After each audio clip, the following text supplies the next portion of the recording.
So just how fast and easy is a fast and easy pattern?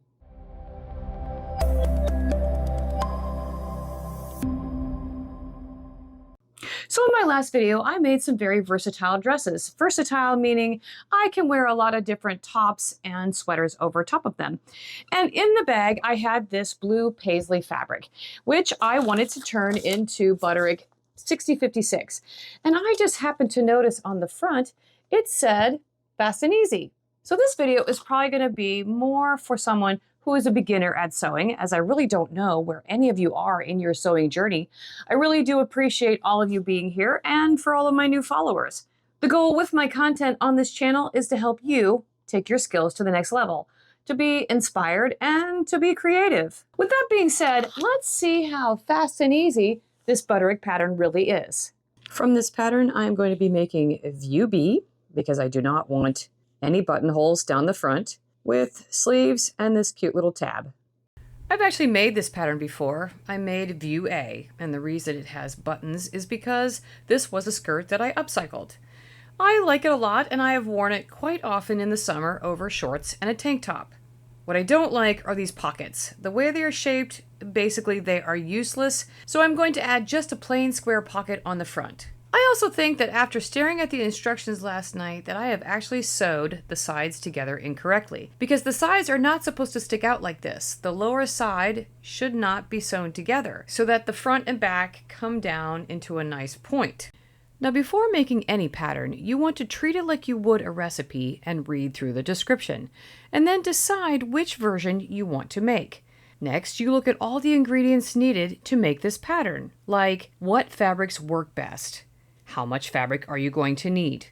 Do you need any interfacing? How about notions like zippers, buttons, or elastic? Your pattern may even give you finished garment measurements.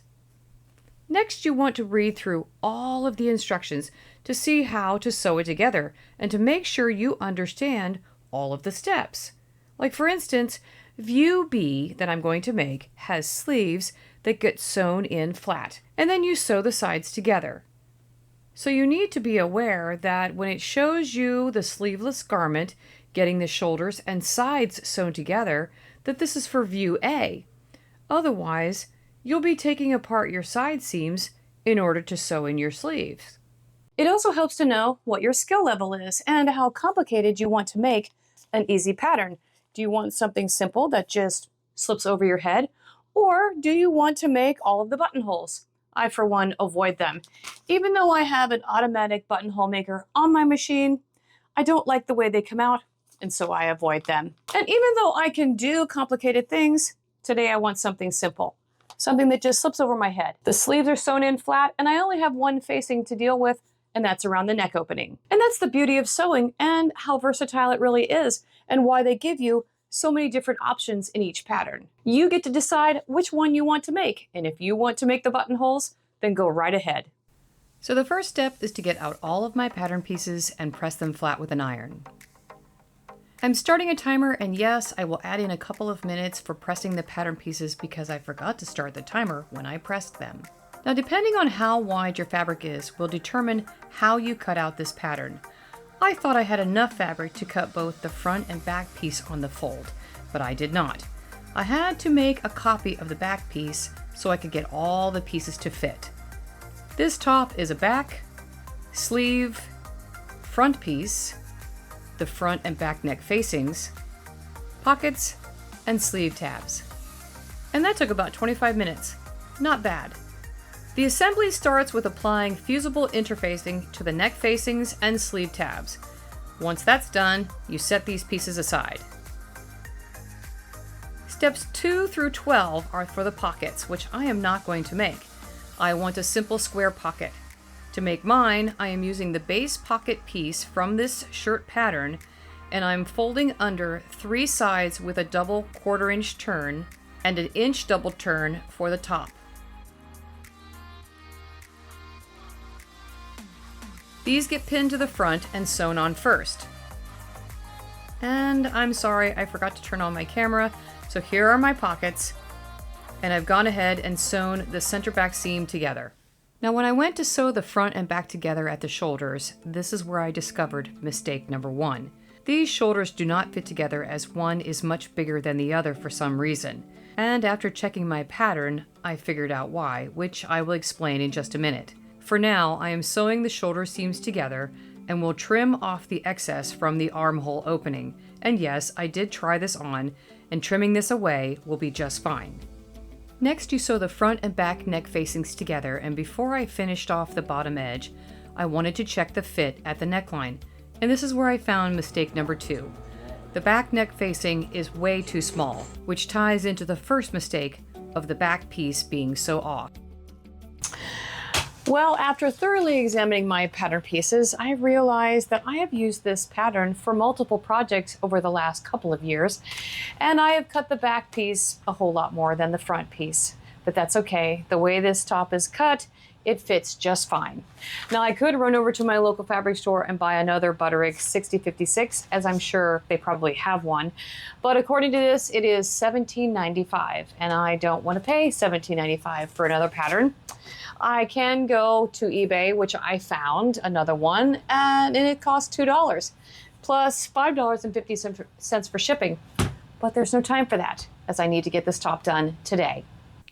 To fix this back neck facing problem, I'm cutting a longer one. And yes, the timer is still running even through all of my mistakes, as any time working on this project counts.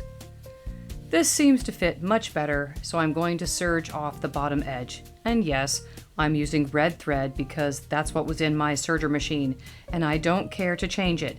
No one's going to see this stitching when my shirt is done. Time to finally sew this facing to the neck opening. Now for a bit of a rant, as I have a bone to pick with this fast and easy pattern. It does tell you to clip the center front once the facing is sewn on, and it tells you to trim your seam allowance, which is great. But it does not tell you to clip your curves. And the reason to clip your curves is because when you turn your facing to the inside, your seam curves in the opposite direction. And if you don't clip your curves, the seam allowance will make your neck edge pucker. It also doesn't tell you to understitch the facing, which I like to do because it helps keep the facing tucked to the inside of your garment. Next, it wants you to baste the facing in place once you press it, and then go back and stitch it again on the machine. I never take the time to baste anything, as I use lots of pins to keep things held in place. But if that's something you feel you should do, then by all means, do it. Take the time to do the basting. Whatever you are most comfortable with, you should do.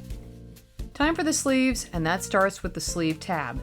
To make them, you fold it in half long ways and stitch around the 3 open sides, leaving an opening so you can turn it right side out. Press them flat and hand stitch the opening closed, and I did not film me doing that. You then pin one end to the center of the sleeve on the inside where they have it marked, and sew around the end like a box.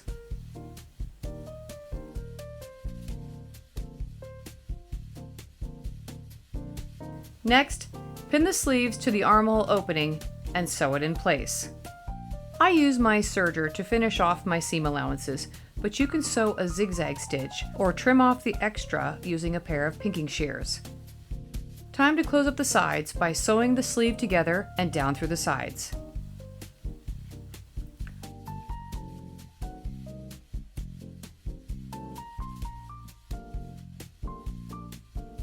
When it comes to hemming sleeves or pants, I like to do the quickest thing possible, and that is to either sew a double 1/4 inch or 1/2 inch turn.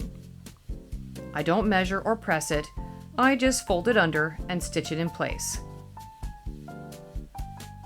And if it seems like it's warping just a bit, pressing will usually take care of that. Finally, it's time for the last step, sewing the buttons onto the sleeves. And I'm cheating because this pattern wants me to sew a buttonhole in the end of the tab so that I can let down the sleeves if I want to. But I'm not doing that, as I want my sleeves to be lifted all the time. So I am just sewing the button on through the tab and attaching it to the sleeve permanently. Well, it looks like we're done. Did you guess how much time it's taken to put this project together? Let's see as we do the big reveal.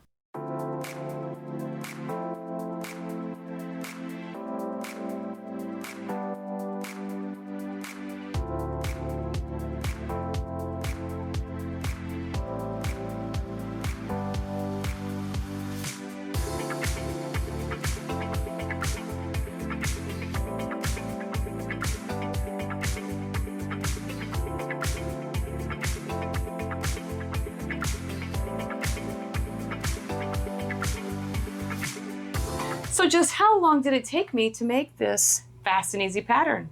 Just under 2.5 hours.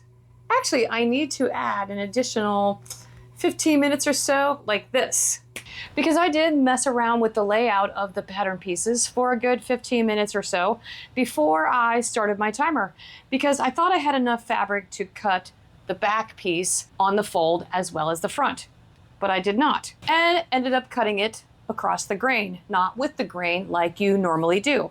But that's okay, because I discovered the little hearts that were all over the print, and so it worked out just fine. Now I know this oversized top is not for everyone, but that's okay. It's for me. It's what I like, and I'm happy with the way it turned out.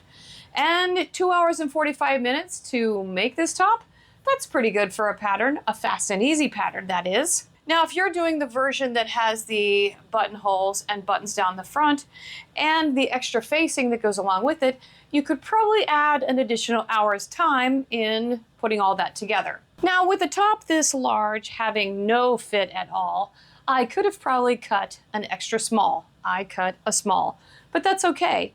I plan on making this top again in the future, and I'd like to make it with even a lighter weight fabric than this, like a gauze fabric. So I hope this video helped you in some way on your sewing journey. Maybe you've never used patterns before, and now seeing what's all involved with a fast and easy pattern, you might give it a try. Thanks for watching. Don't forget to hit that like button, and stay tuned as the sewing madness continues.